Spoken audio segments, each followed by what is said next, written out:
We are learning a lot about animals.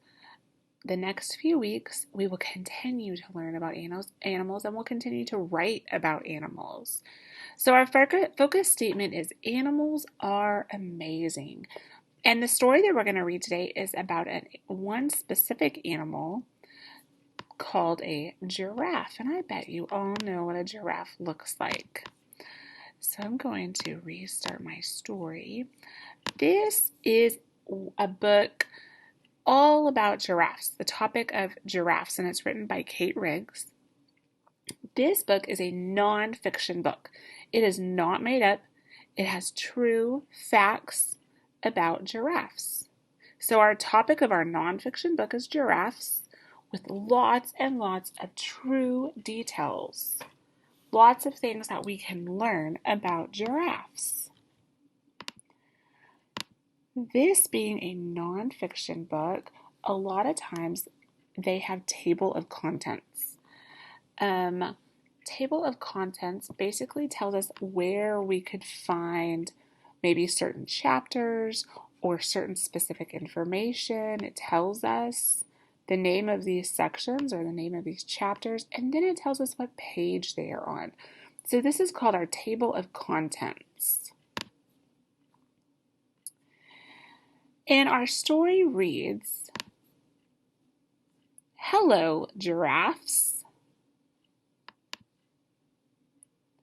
Giraffes are tall animals that live in Africa. So, how does this photograph show you that giraffes are tall animals? I want you to look at the difference between the giraffes and the zebras. The giraffes look much taller than the zebras in the picture. They have long legs too. Giraffes can run fast. Giraffes have long necks. Giraffe fur is yellow or white. It has brown spots. Giraffes have bumps on their heads called horns. So what details do you notice about the giraffe in this photo? Look at its large ears and eyes and the bumps or the horns that they call them. And then this animal also has spotted fur. So we can see the spots, the large ears and eyes, and then the bumps or horns as they're called on them. Giraffes eat plants. They use their long necks to reach leaves on tall trees. So how does the giraffe's long neck help it eat? Well, it can reach the leaves at the top of the tall trees because its neck is so long. A baby giraffe is called a calf. A calf lives with other giraffes in a herd. So ask yourself, what are the groups that giraffes live in? What are those called? They're called herds. How did we know that? Well, the book told us. A calf, which is a baby giraffe, lives with the other giraffes in a herd. The book tells us that information. Giraffes can sleep standing up. They do not need much sleep. They spend most of the time eating. Look at the giraffe's tongue in this picture. Goodbye, giraffes.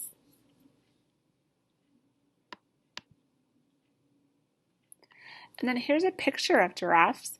And we've talked about this before with text features. Look at the labels. The labels tell us the parts of the giraffe. The nose, the eye, the ears, the horns, the neck, the mouth. These are the giraffe's knees. Its hoof, its legs, its tail, and then look at the fur. Look at the spots on the fur. All right, and then it gives us words to know. Africa. Africa is where the giraffes live, and they are the second biggest piece of land in the world. Fur.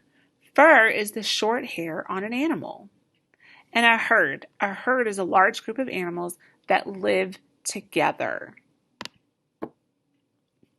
And then a lot of informational books like this also will have an index. And that's going to give us words that we may be looking for or want to refer back to, and then it's going to tell us what page number that word is on or that information is on. Okay, so you have a page in your binder that looks like this. It says word bank, and at the bottom it says 3.2. There were interesting words that we heard in this story that we talked about. We talked about the word herd, the word calf, the word Africa, the word fur, the word horns, and the word hoof. I want you to write these words on your paper. And then I also want you to see our 3-sentence stems here in green. The first one reads, a group of giraffes is a, and I want you to choose which word we would use to fill in this blank. What is a group of giraffes called? So you're going to write this sentence on your paper and then fill in the blank with the correct word. And then your next sentence, a baby giraffe is a, and I want you to choose the word from our word bank that we just created to fill that in. What is a baby giraffe called? And then our last sentence, giraffes live in. And I want you to fill this blank in and tell me where giraffes live.